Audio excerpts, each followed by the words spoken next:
இந்த நாள் இனிய நாள் அப்படின்னு ஆரம்பிச்ச நாள் தான் இது. அதாவது தீபாவளி அன்று இன்னைக்கு நான் வந்து டூட் அப்படிங்கிற ஒரு மகாகாவியத்தை பார்த்துட்டு வந்திருக்கேன். ஸோ அதாவது இந்த உலகமே பார்க்க வேண்டிய ஒரு படம் அப்படின்னு போற்றப்படுகிறது சில ஜென்சி கிட்ஸா. ஏன்னா ஒரு பப்ளிக் ஒப்பீனியன் நான் பார்த்தேன். அந்த மாதிரி ஒருத்தர் சொல்றாரு. உண்மையாலுமே அது கலைக்கிறாங்களா உண்மையா சொல்றாங்களா அப்படின்னு தெரியல. இந்த வீடியோல வந்து வேற அப்டேட்டும் சொல்லலாம் அப்படின்னு சொல்லிட்டு தான் இந்த வீடியோ நான் ஷூட் பண்றேன். ஸோ ஆன் த வேல ஏதாவது ஒரு அப்டேட் வரும், அதை கேட்ச் பண்ணிக்கிறேன். ஆனா மோஸ்ட்லி வந்து டூடை பத்தி இருக்கிற ரேங்க் மாதிரி தான் இருக்கும் இது. அப்புறம் நடுவுல நம்ம அப்டேட் அப்படின்னா கடைசியில அப்டேட் ஹிண்ட் அந்த மாதிரி கொடுக்கலாம் அப்படின்னு நினைக்கிறேன்.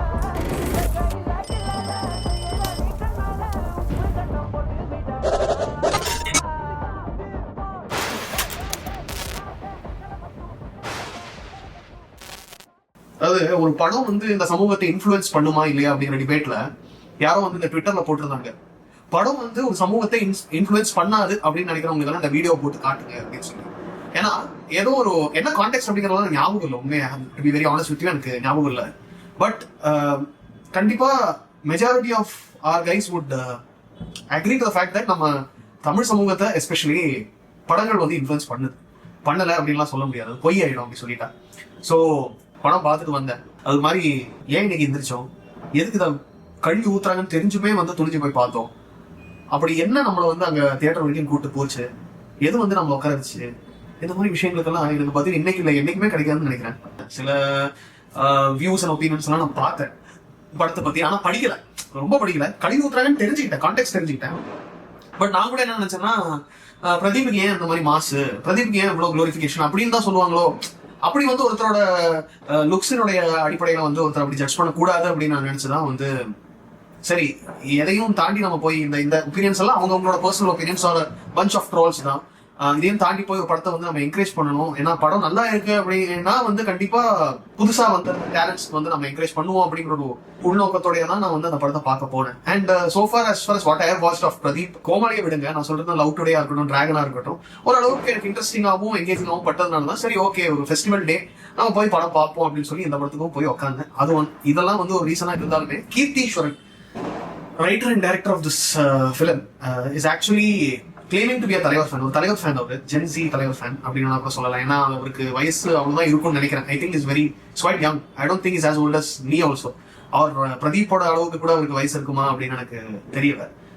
So let's take him Gen Z. இப்போ என்னன்னா இந்த படம் ஐயோ கடவுளே நான் என்னத்தரா பார்த்துட்டு வந்தேன் அப்படிங்கிற மாதிரி ஆயிடுச்சு. ஃபர்ஸ்ட் ஆஃப் ஆல் இப்படி ஒரு ஐடியா வந்து எப்படி இவருக்கு வந்தது அப்படிங்கிறது எனக்கு சத்தியமா தெரியல. எப்படி எதை யோசிச்சு அண்ட் இதை வந்து ப்ரொடியூஸ் பண்ணலான்னு ஒரு பேனர் வந்து முன்னாடி வந்திருக்கு. இதுல வந்து நடிகரான்னு ஒரு பஞ்ச் ஆஃப் ஃபேக்டர்ஸ் டிசைட் பண்ணியிருக்காங்க.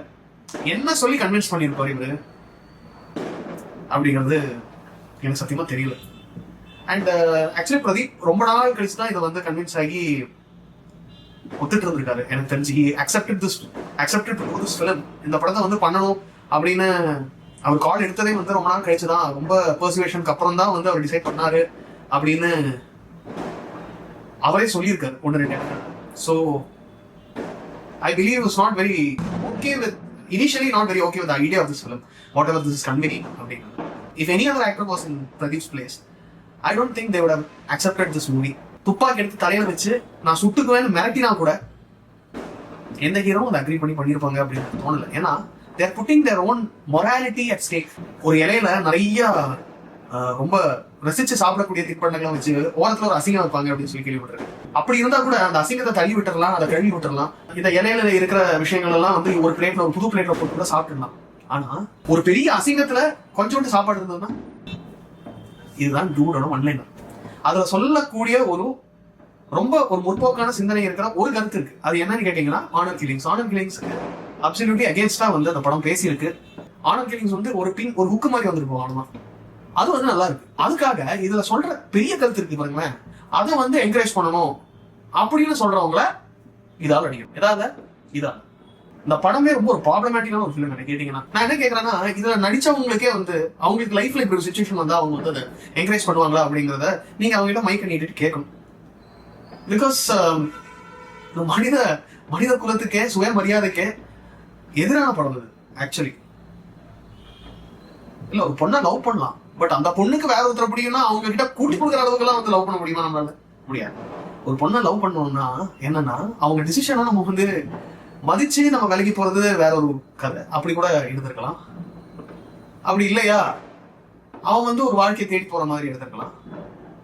அப்படி இல்லையா அந்த பொண்ணு வேற ஒரு வாழ்க்கையை தேடி போற மாதிரி எடுத்துக்கலாம். அதெல்லாம் எடுக்கல. என்ன முதல்ல இவங்க ப்ரொபோஸ் பண்ணுவாங்களாம், அப்ப அவர் வந்து ரிஜெக்ட் பண்ணுவாராம். அதுக்கப்புறம் அவருக்கு வந்து ஒரு ஆக்சிடென்ட்ல வந்து திடீர்னு ஞானோதயம் வருமா, அப்ப வந்து லவ் பண்றேன்னு இவர் சொல்லுவாராம். அந்த டைம்ல இவங்க வந்து 6 மாசம் பிரிஞ்சிருப்பாங்களா, அந்த 6 மாசத்துல 4 மாசம் வேற ஒருத்தருக்கு கொடுத்து 2 மாசம் பிரெக்னெண்டா வந்து நிப்பாங்களாம். அதுக்கு வந்து இவர் வந்து இன்ஷியல் டேடியா இருப்பாங்க. டேய் என்னங்கடா பண்ணிட்டு இருக்கீங்க? என்னத்த சொல்றதுன்னு தெரியல கண்ணு கண்ணு. நான் ஒரே ஒரு கேள்வி தான் கேட்கறேன் இதை சப்போர்ட் பண்றவங்களுக்கு எல்லாம்.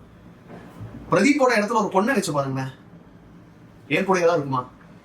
நான் ஒரு ஆம்பளைக்கு மட்டும் சொல்லல, சுயமரியாதை இருக்கிற எந்த ஒரு மனுஷனுக்கும் சொல்றேன். I am talking for humans. ஒரு அசிங்கத்துக்காக வயலன்ஸுக்கு ரிசார்ட் பண்ணக்கூடாது அப்படிங்கிறது வந்து ஒரு நல்ல மெசேஜ் தான். அது வந்து அது எப்படி வேணா சொல்லியிருக்கலாம். அதுதான் என்னோட பாயிண்ட்.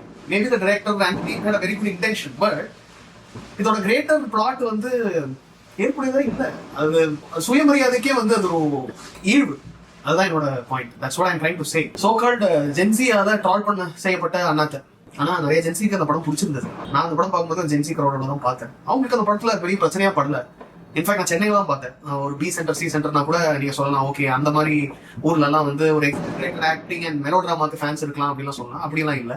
நான் பார்த்தது வந்து ஒரு ஃபேர்லி யங்கான கிரௌடோட தான். அது பார்க்கும்போது அப்படி தோணல. ஏன்னா அந்த படத்துக்கு அந்த ஃபிளேவர் தான் செட் ஆகும் அப்படிங்கிற புரிதல் இருந்ததுன்னு நான் நினைக்கிறேன். நான் சொல்ல வர பாயிண்ட் என்ன, அதுலயே வந்து ஆனர் கில்லிங்ஸ்க்கு அகேன்ஸ்டா தான் வந்து ஹீரோ பேசியிருப்பாரு. ஒரு தங்கச்சியோட சாய்ஸுக்கு வந்து இம்பார்ட்டன்ஸ் கொடுக்குற மாதிரி தான் இருக்கும்.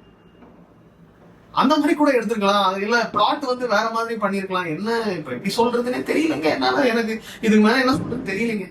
ஏன்னா அது நான் எதை வேணாலும் மடிச்சிருவேன். இவன் வந்து ஒரு தலைவர் மைண்ட்ல வச்சுக்கிட்டு இந்த பண்ணான்னு சொன்னா பாத்தீங்களா, இந்த கீர்த்திஸ்வரன் டைரக்டர், அது மட்டும் என்னால நடிக்க முடியாதா? மானம் ரோஷம் உள்ள ஒரு ஆம்பளை இந்த படத்தை வந்து என்கரேஜ் பண்ண மாட்டாங்க. அதுவே ஒரு பொம்பளையா வச்சு பண்ணிருந்தா கூட எந்த பொம்பளையும் அதை என்கரேஜ் பண்ண மாட்டாங்க. இந்த படத்துல ப்ரொட்டாகனிஸ்டா வந்து காமிக்கப்படுற ஒரு கேரக்டர், அந்த கேரக்டர் இருக்கிற ஒரு ஆம்பளை தான் விரும்புவாங்களா அப்படின்னு கேட்டா அவங்களோட கிளியர் ஆன்சர் இஸ் நோ. ஏன்னா ஒரு தன்மானமும் சுயமரியாதையும் இருக்கணும் ஒரு ஆம்பளைன்னா. ஒரு ஆம்பளை விடுங்க, ஒரு மனுஷன்னாலே வேணும். அது அடிப்படையான ஒரு குவாலிட்டி. அது சோ அதை வந்து ஸ்டேக்ல போடுற மாதிரி ஒரு ஸ்டோரி அண்ட் பிளாட் வந்து நம்மளால ஏத்துக்க முடியாது. Which is very unhealthy for the society. அதான் நான் சொல்ல வரேன். அவங்க என்னென்னமோலாம் பண்ணியிருக்காங்க. அதாவது ஒரு சாக்லேட் ரேப்பரை வந்து அவ்வளோ கிளாஸியா, ஒரு ஃபேன்சியா, ஒரு பார்க்கும் போதே அதை வந்து சாப்பிடணுங்கிற ஒரு ஈடுபாடுல வந்து ரெடி பண்ணிட்டு நம்ம கையில கொடுக்கும் போது அதை பிரிச்சு பார்க்கும்போது கூட அசிங்கம் இருந்தா எப்படி இருக்கும்? அதுதான் டூட் ஒன் லைக் நம்ம சொல்லணும். நிறைய கருத்து இந்த படத்துல வந்து சரியா இல்லை. ஆனர் கில்லிங் அகேன்ஸ்டா பேசுனது 100% good. Technicalities fantastic. Editing, cinematography, framing, music கூட எனக்கு ரொம்ப பிடிச்சிருந்தது. பிஜிஎம் ஏன்னா ஒரு மாதிரி ஒரு டிஃப்ரெண்ட் வைபா இருந்தது. சாயப்பேக்கரோட உண்மையுமே ஒரு ஊரும் பிளட், ஒரு ஃப்ரெஷ் பிளட்டோட ஒரு எல்லா வைப்பும் இருந்தது படத்துல. பட் ஆஸ் அ ஸ்டோரி ரொம்ப விலங்கமான ஒரு கதை. என்னால இல்லை, நிறைய பேர் நான் இன்ஸ்டாகிராம் எல்லாம் பார்க்கும்போது நிறைய ஜென்சிக்கே வந்து பிடிக்கல. இந்த மாதிரி விஷயங்கள்லாம் நார்மலைஸ் பண்ணாதீங்க. எந்த ஒரு விஷயமே ஃபோர்ஸ்டா வரக்கூடாது அப்படிங்கிறத நான் ரொம்ப நம்புறேன். அதாவது ஒரு ரிலேஷன்ஷிப்பா இருந்தாலும் சரி, ஒரு ஃப்ரெண்ட்ஷிப்பா இருந்தாலும் சரி, எதுவா இருந்தாலும் it has to be two way அப்படிங்கிறத நான் ரொம்ப உறுதியா நம்புறேன். ஸோ அதுக்காக நம்ம சில சாக்ரிஃபைசஸ் எல்லாம் பண்ணலாம், அட்ஜஸ்ட் பண்ணலாம், போகலாம். பட் இது தப்பு, ரொம்ப ரொம்ப தப்பு அப்படிங்கிறது தான் டூடோட என்னோட ஒப்பீனியன். நான் செகண்ட்லி இப்போ நான் வந்து ஒரு அப்டேட் கொடுக்கணும்னு சொல்லியிருந்தேன் லேட்டர் இந்த டே. கொடுக்க வேண்டியது நம்ம கடமை அப்படிங்கிறதுனால சொல்லிட்டோம், வார்த்தை கொடுத்துட்டோம், அதனால சரி சொல்லலாம் அப்படின்னு. ஏன்னா தீபாவளி அன்னைக்கு ஒரு தலைவரோட ஒரு எலிமெண்ட் இல்லாம நல்லா இருக்காது இல்லையா? ஸோ தலைவர் அண்ட் கமல் ப்ராஜெக்ட் வந்து லோக்கி பண்றாரு அப்படிங்கிறது கன்ஃபார்ம். ஏன்னா ஆஃபீஸ் எழுப்பிட்டாங்க. அண்ட் நான் ஒரு சோர்ஸ்ல 2 சோர்ஸ் கிட்ட நான் கன்ஃபார்ம் பண்ணி சொல்லியிருக்கேன். அண்ட் அஃப்கோர்ஸ் உங்களுக்கு தெரியும், நான் இது வரைக்கும் சொன்னதுல ஆல்மோஸ்ட் 90% கரெக்டா நடந்திருக்கு. சம்டைம்ஸ் அப்படி இப்படி கூட ஆகலாம். ஸோ எனக்கு வந்த தகவல் தான் உங்ககிட்ட சொல்றேன். Let's hope for it to be true. And Loki வந்து கூலியில செஞ்ச சில மிஸ்டேக்ஸ் வந்து அவரு திருத்தி இந்த படத்துல வந்து இன்னும் பெட்டரா கொடுப்பாரு அப்படிங்கிற நம்பிக்கை இருக்கு. பிகாஸ் ஆஸ் அ ஸ்டோரியே வந்து ஒரு டைனாமிக்கான கதையா தான் இருக்கும் தலைவர் கமல் ப்ராஜெக்ட். அண்ட் அதுல வந்து நம்ம பார்க்காத ஒரு சில விஷயங்களை வந்து அவங்க இதுல ட்ரை பண்ண போறாங்க அப்படிங்கிறது தான். இதை நான் ஒரு ஹிண்டாவே சொல்றேன். இது வரைக்கும் நம்ம ஒரு சிங்கிள் டைமென்ஷன்ல ஒரு டெக்னாலஜியை பார்த்துருப்போம். பல லேயர்ஸ்ல வந்து அந்த டெக்னாலஜியை நம்ம பார்க்கறதுக்கு ஒரு வாய்ப்பா இருக்கும் இந்த படத்துல. அப்படிங்கிறது தான் எனக்கு அந்த படத்தை பற்றி இப்போதைக்கு ஒரு ஹிண்டாக கொடுக்க முடியும். அதை நீங்கள் எப்படி வேணாலும் டீகோட் பண்ணுங்க. அண்ட் அஃப்கோர்ஸ் இன்னும் நிறையா அப்டேட்ஸ் வரும் நமக்கு இந்த கமிங் டேஸ். ஸோ நமக்கு தெரிஞ்ச மாதிரி அதெல்லாம் நம்ம கொடுப்போம். ஸோ எல்லாருக்குமே தீபாவளி நல்லா போச்சு அப்படின்னு நான் நம்புகிறேன். விஷிங் த தண்டர்டூட் family members a very very happy and prosperous Diwali and a great year ahead. எல்லாருமே ஹாப்பி தீபாவளி. அடுத்த வீடியோ சந்திக்கும் வரை சைனிங் ஆஃப். நன்றி, வணக்கம்.